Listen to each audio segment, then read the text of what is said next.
Hello everyone, this is one of the most recent illustrations that I made, and it's supposed to be a comic book-esque cover for Spider-Man, and in this video I will try my best to explain the process that I took and the steps I made to create it.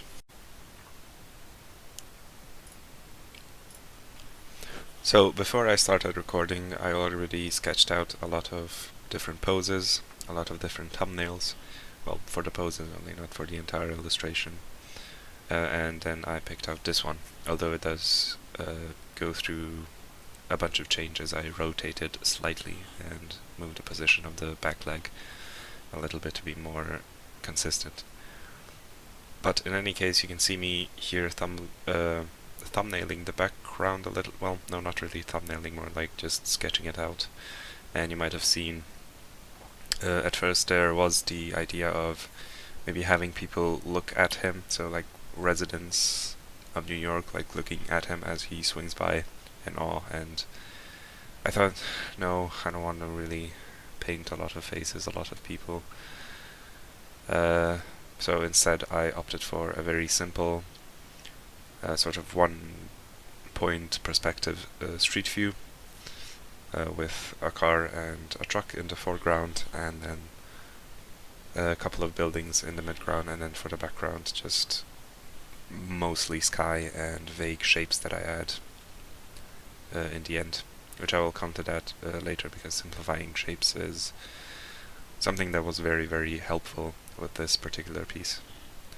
But yes, so it's not, the background itself isn't particularly complicated, aside from the fact, I guess, that you need to sort of try to make the buildings look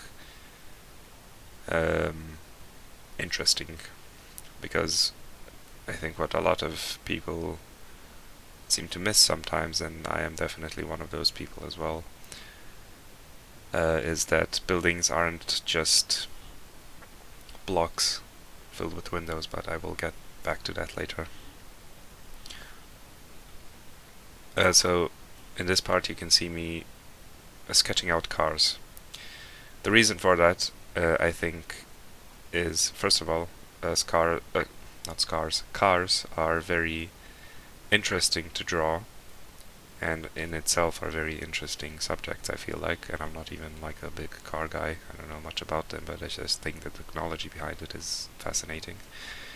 But anyway, something that I really recommend to anybody who's trying to draw, or trying to get better at drawing, is to draw man-made objects a lot, something like cars, because for that you need perspective, as you can see what I'm doing here with the boxes and separating the parts, and sort of making what would you call it, like breaking the car down into different parts.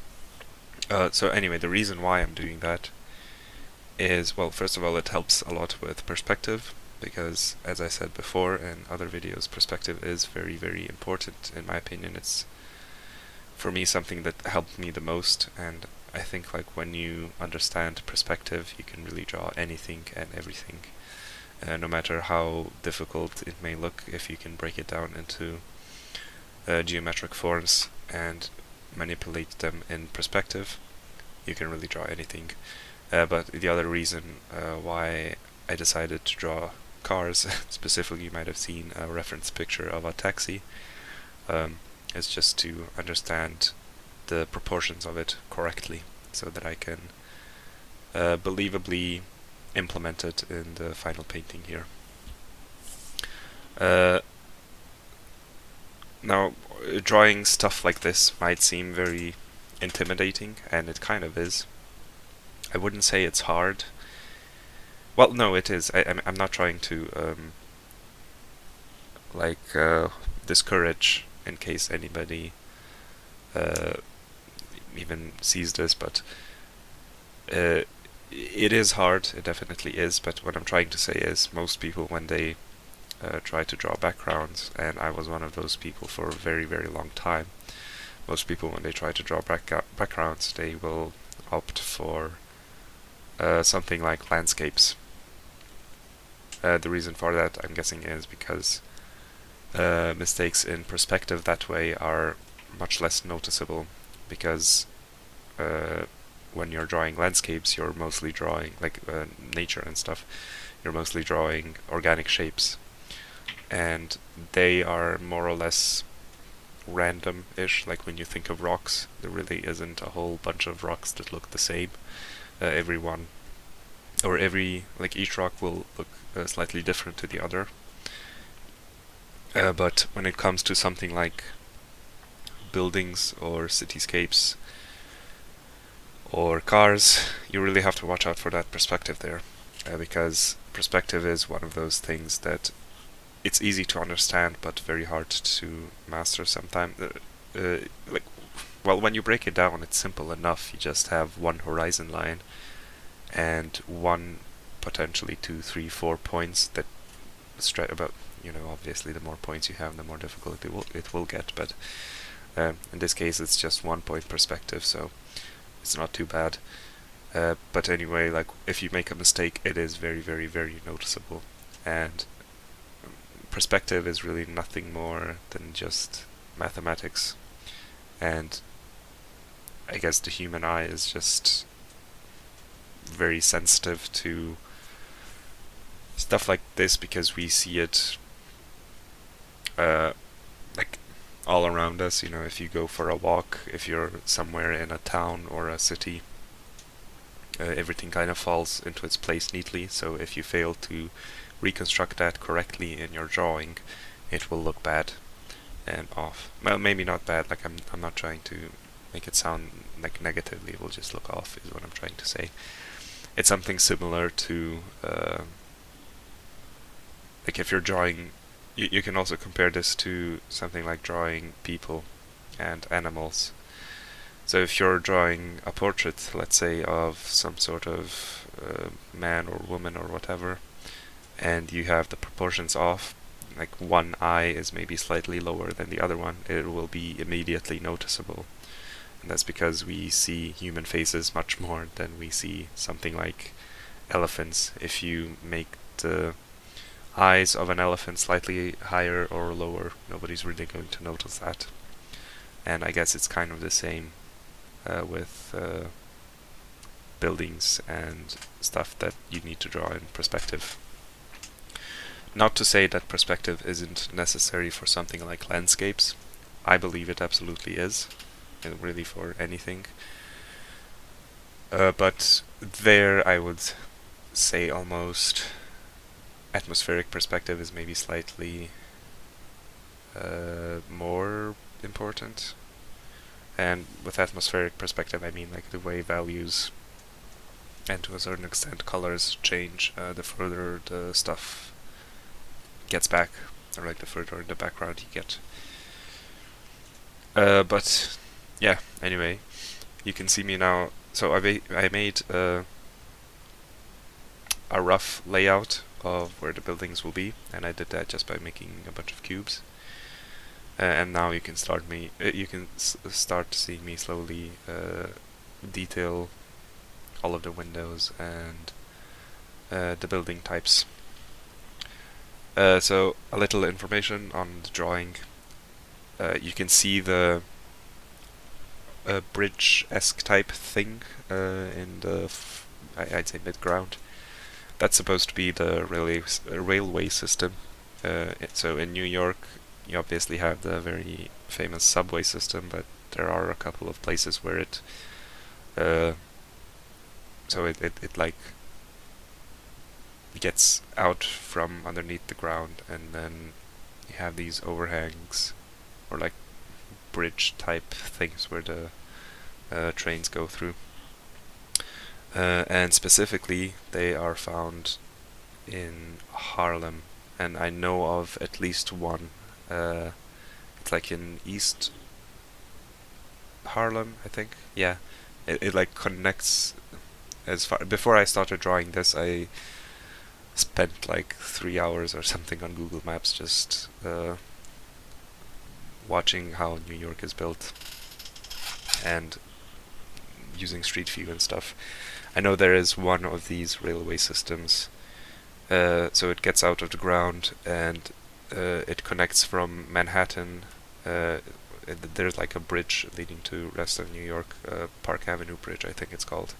So I thought it might be cool if I add that there. So that's why I put Spider-Man in this place. I quite like the idea of the subway going out from underneath the ground and then driving further off.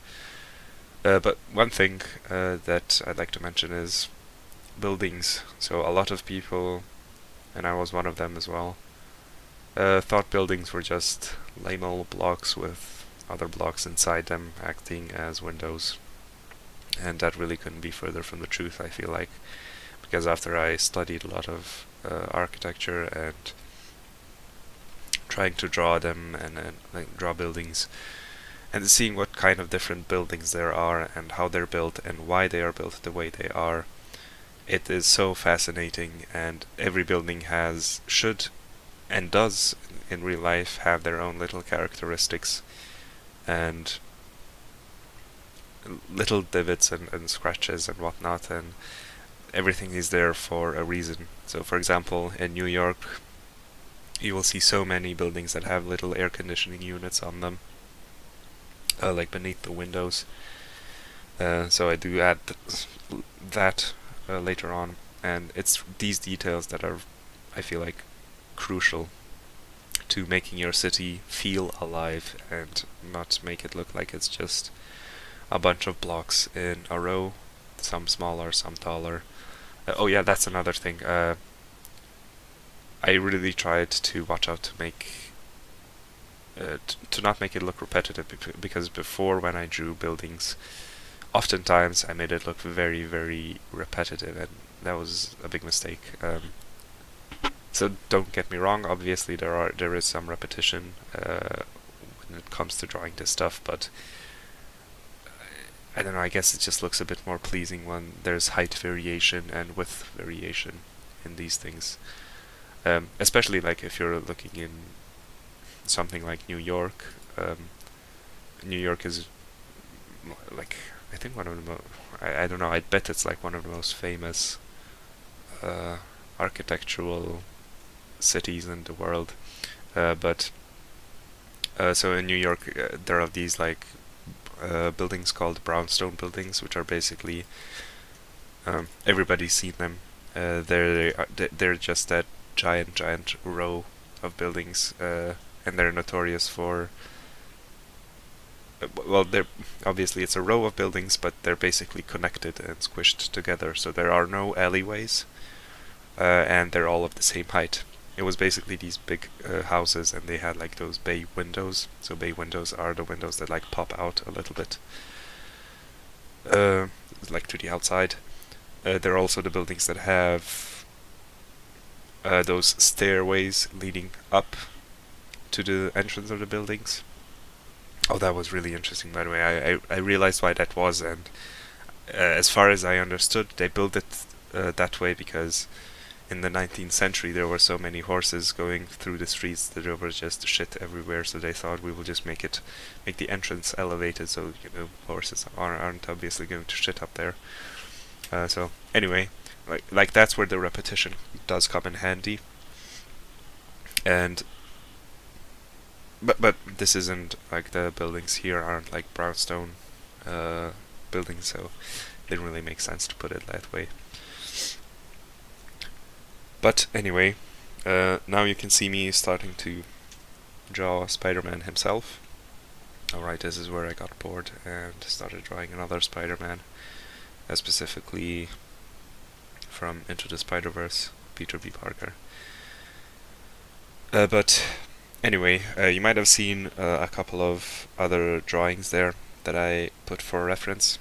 Those are some conceptual art pieces that I did just to figure out some designs of the suit and how it could look.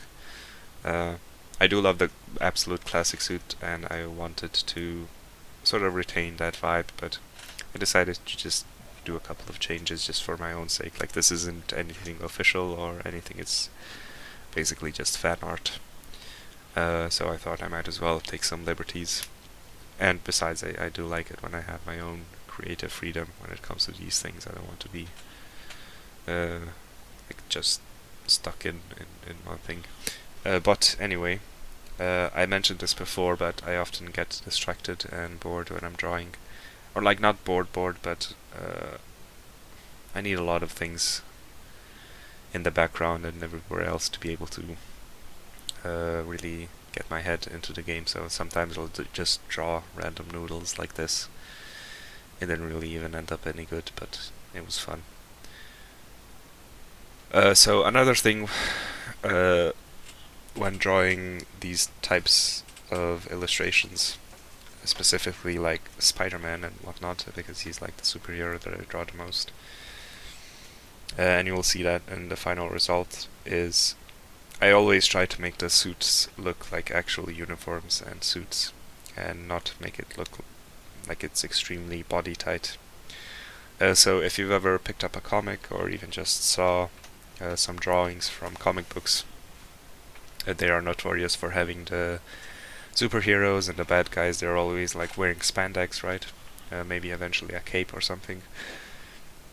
And in comic book drawings, they are usually very, very like you can clearly distinguish each and every muscle of the body, and they do that like with shadows and like true black shadows. So it essentially looks like the character is not really wearing a suit per se, but almost like the body of the character is the suit, if that makes sense. I will put up some examples right now if I remember in the editing page. But anyway, I try to avoid that. I don't think it's bad by any means, by the way. I'm not shitting on it or anything. I fucking love comic books, and I read them very often as well, but something that I try to do with my drawings is make the suits actually look like suits, and I do that by trying to add a lot of wrinkles and crevices and stitching and seams into them. But that comes a lot later in the painting, and I will get back to that as well. For now, I'm mostly trying to figure out the anatomy, and that's, by the way, the concept art that I made for the suit. But anyway, I did a similar, well, no, not really similar, but another bigger illustration back, what was it? It was like half a year ago or something, and he basically had the same suit on, and I quite liked it, so I thought I might as well draw the same. It was, by the way, I did upload a time-lapse video of that as well. It was the Spider-Man No Way Home fan art. And interestingly enough, I didn't even... Well, I did make a version of the movie suits, but the first version was just this suit. It's not that different from the classic. I changed up the gloves a little bit, and he has on his thighs another red section going off, but like that's about it. I like adding the soles to be blue as well, just to make it a bit more, just add a couple of to balance out the blue and red parts. Another thing that I like to do when drawing Spider-Man, you might have noticed, is I do like to make him look physically bigger. And that might be a bit of a controversial choice, because I am aware that a lot of people prefer Spider-Man to be very nimble, very skinny, fragile. Think of like Mark Bagley, or Bagley, I'm not sure how you pronounce his name. Mark Bagley Spider-Man. So he's like very, very skinny and basically just skin and bones. I prefer Spider-Man to be a bit more muscular, and I think that might be, well, one, because as a kid I watched a lot of Spider-Man, like the 90s show, and there he was also quite jacked.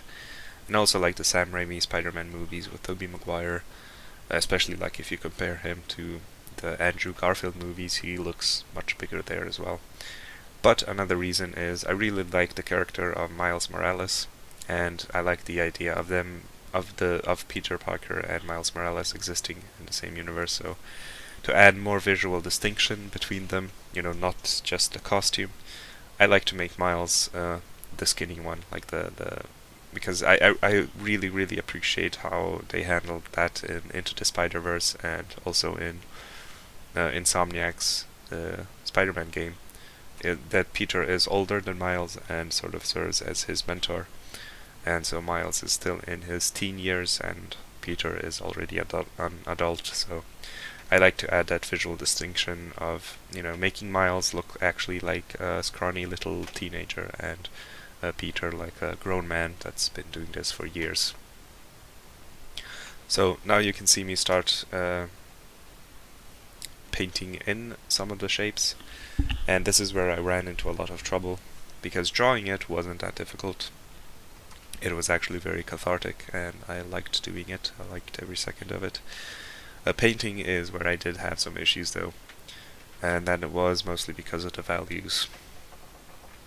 Now, I can be quite stubborn in the sense that I don't like doing completely values first and then adding in color, which might be smarter. And by that I mean doing the painting black and white first completely, and then adding all of the colors and hue changes and shifts and whatnot. But alright, this was this was a Miles Morales piece I did. A cover I did. Oh, by the way, when I say cover, I'm not I don't want anybody to think that I'm actually doing a comic book cover. I wish I was. But I like to dream, okay, so let me have it. No, I'm kidding, but I like to just draw these things and hope one day that I'll actually be able to do a cover for a Spider-Man comic.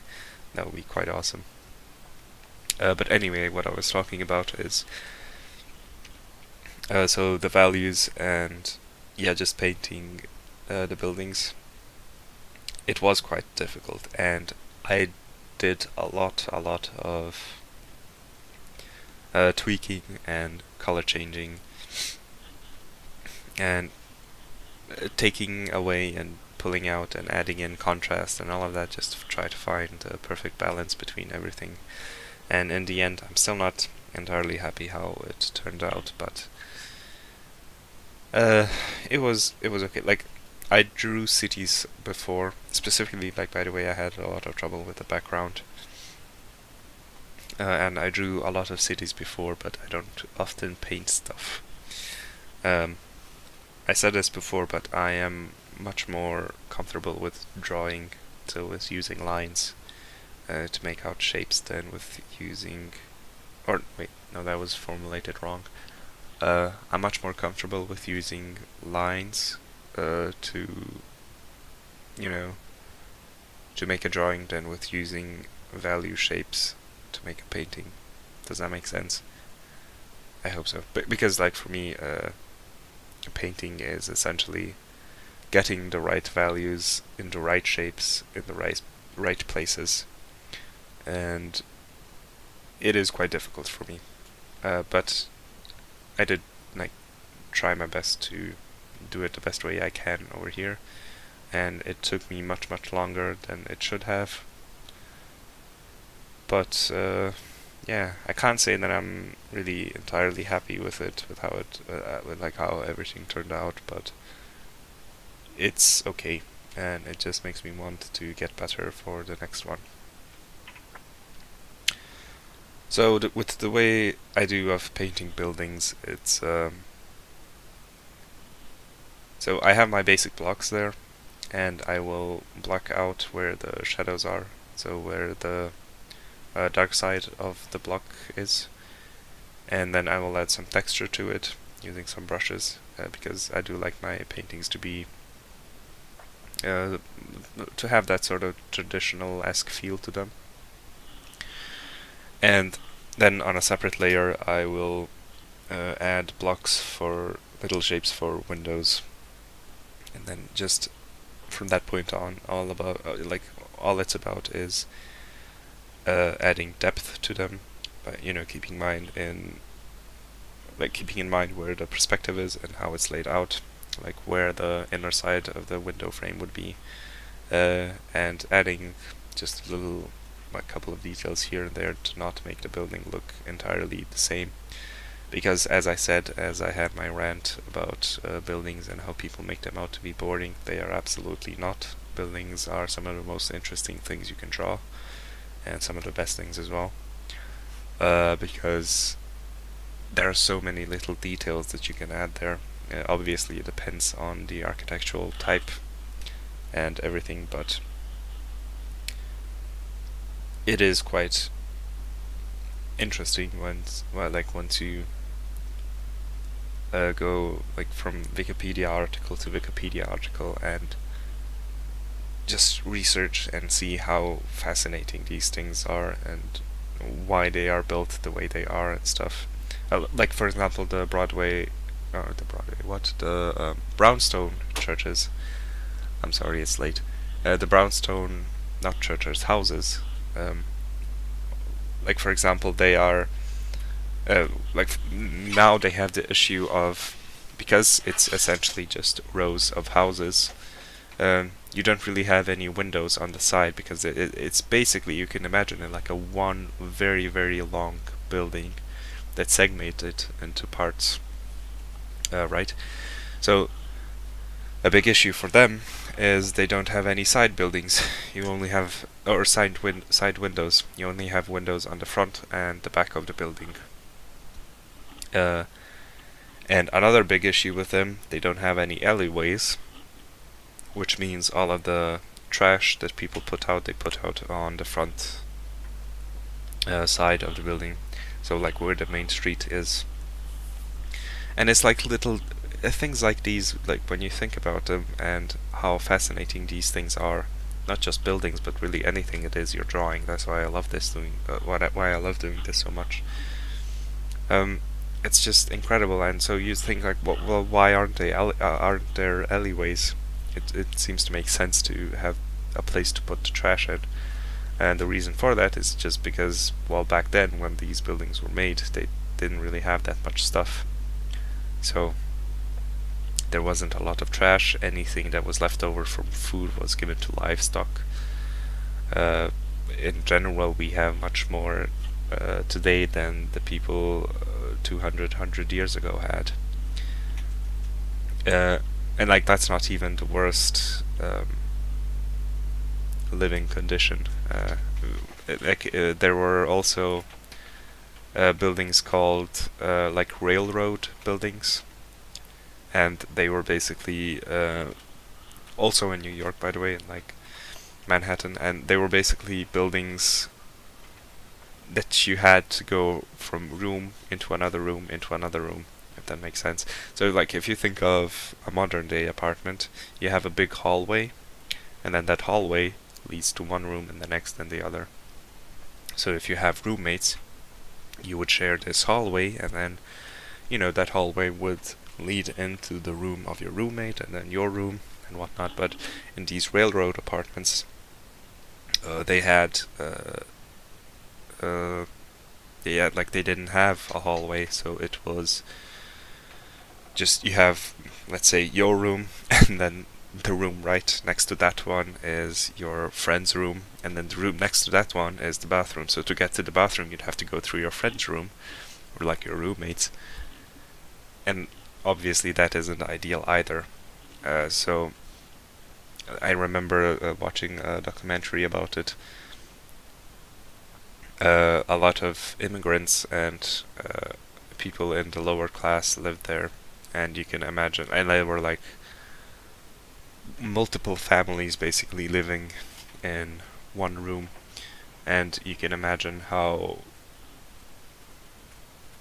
hard it must have been to live in those conditions, right? It was even a breeding ground for like diseases, because people didn't really have enough air there. They didn't have enough windows to get some natural light.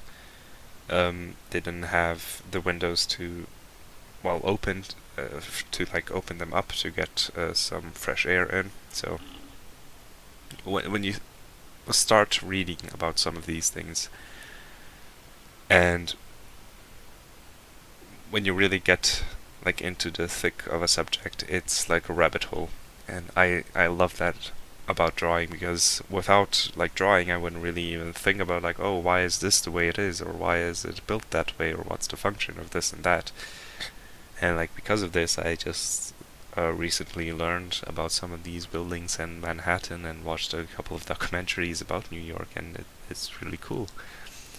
Anyway, I've on rambling about stuff that probably isn't interesting to listen to or important to the drawing.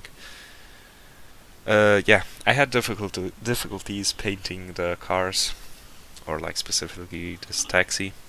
It looked very plasticky for a long time, and it took some effort to not make it look that way. But in the end, I think it turned out okay.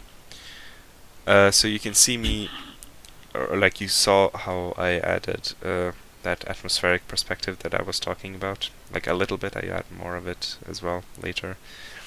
So basically what that meant was the further the buildings got, the more the values were in line with the sky, and the lighter it got. A good rule of thumb is, and you probably already know this, but the further the things are from you, the lighter they become, and the more closer to you they are, the darker they are, and the more detailed they are. And contrast is another big thing. So the further something is, the less contrast it has. The closer something is, the more contrast it has. And that's something that I try to keep in mind. For example, with the buildings, you can see the first couple of buildings closest to the camera have textures on them, like brick textures that I painted on. Actually, now they still well, no, they did. Okay. I was like wondering, did I even add them on at this point of the video? But yes, I did.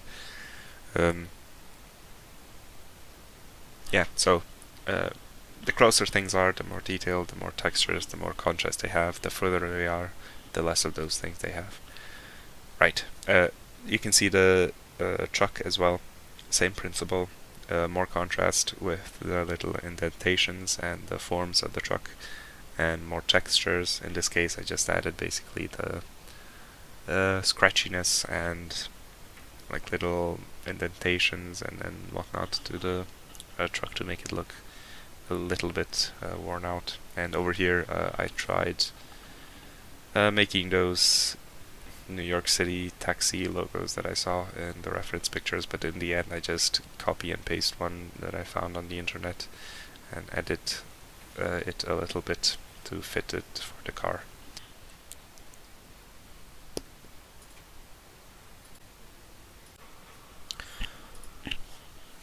One of the bigger issues that I had with drawing, or specifically with painting all of this, and you can see now how the buildings and actually the whole background itself looks quite different from the end result.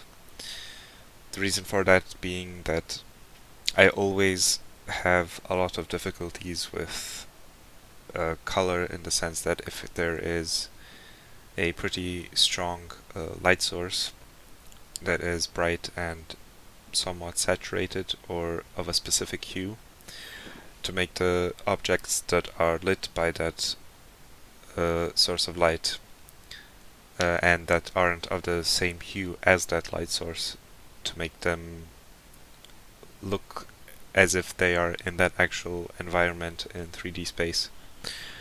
So what I mean by that is, if you think about let's say you have a very blue object, but in like the golden hour sunset thing, whatever, how would you actually paint that to make it still look blue, but that to make it look like it's lit by orange or yellow? In this case, I think it's more like a yellow colored light source. And that's one of the biggest aspects I think that I didn't nail in this drawing. And that's a problem, because it didn't quite turn out as well as I hoped it did, but that's not important now, I'll get back to that later. But to come back to the subject of color and hue, and specifically saturation changes, if we go back to that object, to that blue object in sunlight, or like in like very stark sunset type of lighting. I learned that through like many YouTube tutorials and reading and stuff. That's awesome. I just love how much stuff there is out there that you can just pick out and learn from this. But anyway, I learned that you should always not necessarily change the entire hue of the object, but more so the saturation. So, oh man, how do I explain this in a proper way, because I'm not entirely well practiced in it myself. I learned this from Marco Bucci. He's a famous, well, not like famous, but he's like well known inside of the painting community of YouTube. And I specifically remember his watching like one of his YouTube videos about color and how it works. And a lot of it also depends like on the background, but specifically what I'm hinting at, or like what I'm trying to get to, is the way he explained how color basically, like how color travels from one hue to the next. And he sort of says that if you want one color to look that same color but in a very specific lighting situation, you need to make that light look more saturated. I'm having a really bad time, or like a really tough time explaining this, but basically, if you have that golden hour sunset, oh right, I need to come back and explain this logo, it looks so bad. If you have something in a sunset type of lighting, you will have objects that are very bright and more specifically very saturated in that lighting. So the things that will look very, very orange and very golden and yellow. If you want something to look blue, that's not necessarily shiny, all you really have to do is change the saturation of that color or of that hue, and you have to desaturate it by a lot, almost to the point where it's a neutral color, but it really isn't. It's still very much a red color. If you like color picked it, it would be red, but it's very desaturated. So in comparison to the, oh look, now I'm doing the color corrections. In comparison to the, and I'm checking my values, that's also very important by turning on the black and white filter. If you check the, or if you compare the desaturated color of red to the saturated color of red, the desaturated one will actually look blue, even though it's not. And that was just like a mind-blowing discovery that I had when I learned about that. It was so fascinating, and I only wish to just get better at it and learn more about it, because I'm really, really not satisfied with like where my skills are. And you can even see me, like I was so desperate with this asphalt that I tried to Photoshop some textures in, or like a photo bash, but in the end I decided to not go for it. But yeah, you can see how I added like this glow with a very soft airbrush, like this orangey glow to the back buildings, just so they look more to add that atmospheric perspective that I was talking about. And I also added a multiply layer with some cold colored shadows, because if I remember correctly, and I'm not sure, but don't quote me on this one, but I think that if you have a warm light source, cast shadows will be colder in hue, and highlights obviously brighter, or like warmer, and then it's also the other way around. So if you have like a cold light source, the cast shadows will be more warm, I think. Anyway, what I'm doing right now, that's actually surprisingly one of my most favorite parts that I did of this illustration, and it was basically simplifying everything in the further background. And I also saw this on a YouTube video, and specifically I studied a lot of the concept art that was made for Into the Spider-Verse, and I found a video of oh damn it, what was he called? Daniel Arts or something. I will definitely put a link to his channel in the description because it helped so much.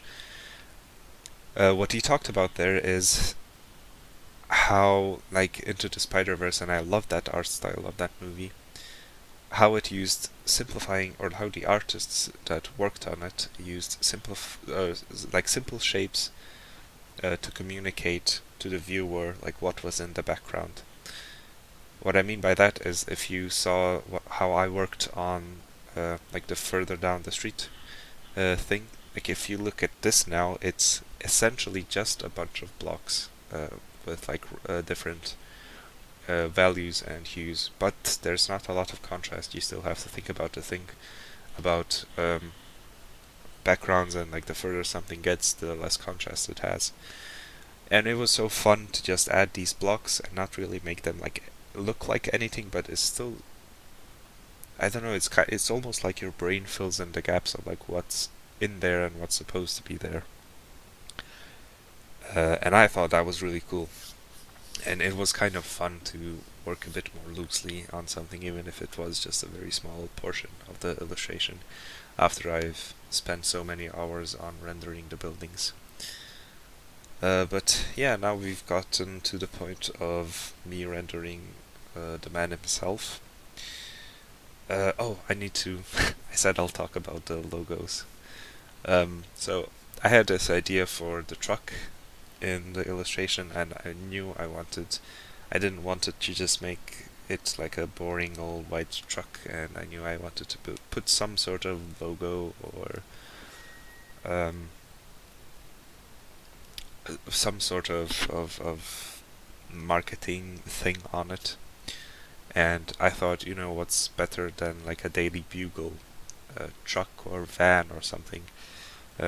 I haven't actually researched this, but I'm pretty sure that like journal companies, or like what's it called, like news companies, I'm pretty sure they'd have a lot of trucks like this, right? Yeah, they have to for like the equipment if they're going interviewing stuff.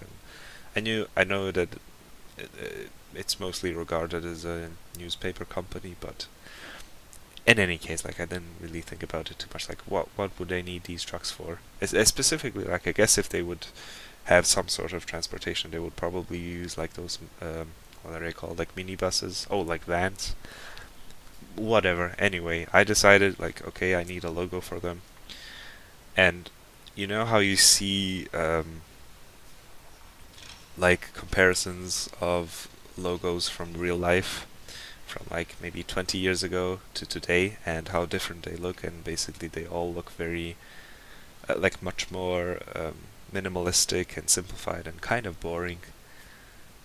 I thought I should do that because one, I like to think this is like Spider-Man in our time, like in the 2020s. But also, I am not a graphic designer. I don't know anything about it, and I knew that making a complicated logo was out of the question, or it would take almost as long as the painting itself. And I also didn't want to just copy and paste like a Daily Bugle logo from like their Sam Raimi movies, even though I really, really like that logo. Um, so I made the most boring logo I could. I basically just typed in Daily Bugle with a couple of spaces in betweens and some lines, and then on Google I found like a almost like an icon of a bugle or like one of those trumpet things, and then added it in there. It was so simple and so dumb, and yet it took me so long still. And it doesn't even look all that well, but to compensate for it, I do in the end add like a little guy peeking out of the window and like with his mouth open looking at Spider-Man because, you know, he's in awe and stuff. And that's some of the little details that I really like to add to these paintings. Just to add more life to the city and to the illustration itself, so it doesn't look like that it's just Spider-Man swinging down this block. Like, I add pigeons above him. I try to add a little guy on one of the roofs over there. Yeah, stuff like that I think is very important. So with painting Spider-Man, I had again that issue of making, for example, his blue parts of the costume. Like, how should I make them look blue in this lighting? And that's one of the big things that I failed. It's yeah, it didn't quite turn out as well as I hoped it would, but I will definitely try to gather more references for next time and try to improve it. But coming back to the buildings real quick, now that I mentioned the guy on the terrace, I thought it was also a neat little detail to add. Well, you don't see them now, but there are two lamp posts on top of one of those buildings. And I always found it cool how, you have a city like New York, and you have all of these buildings, like blocks and blocks and blocks of them, and they're super tall and basically just rectangles that are shooting up in the sky. And so you have all of that extra space on top, on the top plane of the rectangle, so you should probably use it. And yeah, I thought like adding those lamps would be a cool idea, probably for people to go like up barbecuing or something. And I don't like on a more personal note, I don't think I would ever be able to live in New York. It seems so, well, first of all, it's pretty unrealistic for me to live in New York. I've heard that like one apartment or like one room apartments costs like $3,000 or something. That's just insane. I'm having trouble with rent over here where I am right now, and I'm in Europe, but and like it's super loud and everything. But I really would like to go and visit New York sometime, like just for a couple of days. If I ever have like the time and opportunity, I think I definitely go and visit it. Just for like, it seems like such a massive city and so interesting in its architectural design. Like with the buildings being so huge as they are, like I can't imagine just standing in front of Empire State or the Chrysler Building or the it's, I don't know, it's just incredible for me. Like I will fight anybody who says that we don't live in an interesting world. Even something as silly as looking at buildings where people live in can be incredible. Like it's an incredible technological feat for humans, not even just regarding what happened in the last 50 years or so. We went to the moon, we did all of this amazing stuff, and that's a rant for another time. I'm not gonna go into that. I tend to get carried away sometimes, I'm sorry. And also these videos aren't very scripted or anything. Or like, not at all really, I just ramble on and on. It's not like a lot of people see these anyway. I remember as a kid, because Spider-Man was like one of the subjects that I always drew. And I remember one of the difficulties that I had, and one of the most difficult things was to draw the webbing on him. And now it's so easy, it's laughable, because once you understand the primitive forms of the human body and anatomy, it's basically just like you have rubber bands around the forearms and the legs and chest and whatnot. And it's so cool to remember like how when I was a kid how much I struggled with it. And now I actually look forward to drawing the webbing on him. So some of the, although it's like not entirely perfect still, I'm not trying to make it look as if I did this perfectly, because I definitely didn't. Another like thing for the costumes, because then I didn't talk much about it. For the webbings, I always also like to make them look a bit more like spread apart and wider and not very dense. Specifically for Peter Parker, because like I said, I do like the idea of Miles coexisting with him. So for Miles, I like to add the more denser, like the more packed, thinner webbing, and for Peter, the more thick and bold and spread apart webbing. So yeah, now I'm adding the last couple of touches. You also saw me rotate the background a little bit, and that's because previously the horizon line was basically at a 90-degree angle, and the reason for that was simply because it makes it easier for me to draw the vertical stuff more, because then I know the angles are correct when they're like perfectly 90 degrees. If it's like tilted, then it's a bit hard to estimate what the correct angle would be. Like obviously you can do that quite easily, but it's just faster for me to do the painting like this and then eventually rotate it.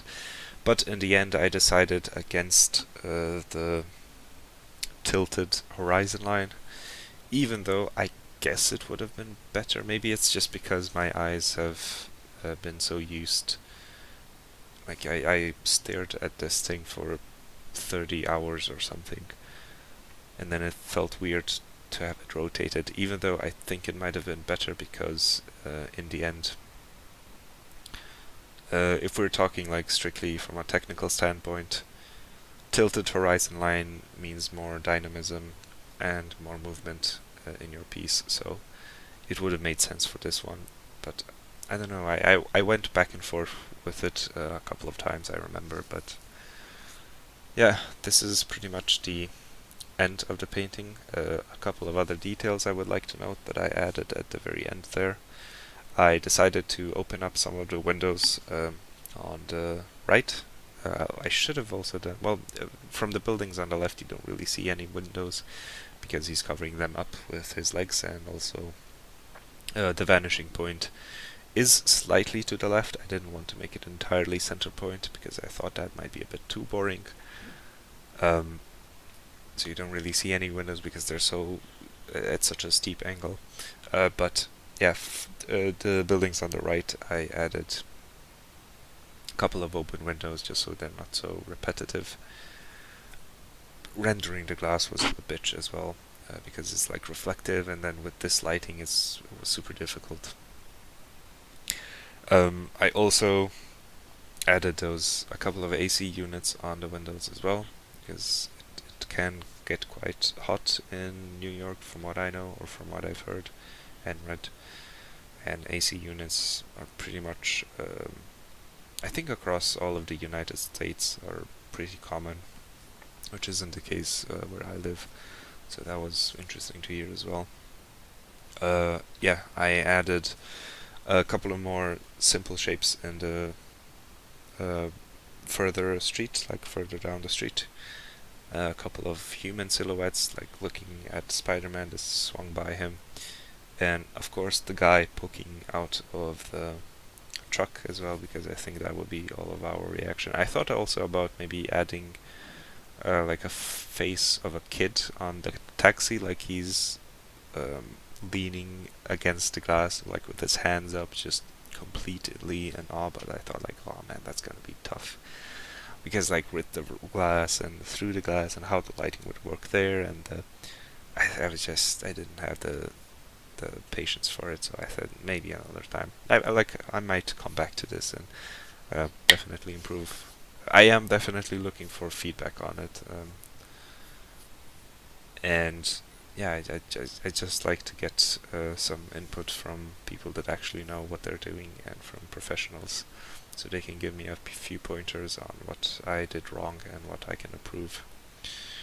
I think, was that all the things I added? Oh, I added a couple of dirt marks and like splashes on the rim of the taxi down there, because it can get quite wet from what I know, and I'm imagining this like in the autumn setting of the year, so there's probably a lot of rain, So, you know, if you drive through like 50 kilometers per hour, you're obviously going to get some muck and dirt and water on the thing. So yeah, it's little details that really bring me joy when painting. Oh, also on the buildings, although I did this before as well, like adding like a simple water tower or something also does wonders. Although that one looks very, very, very out of perspective on the far top right, so I might actually change that as well. I hope you enjoyed this. In best case scenario, I hope you actually learned something from this. If not, I hope it was at least enjoyable. So, other than that, thank you for watching and have a good day.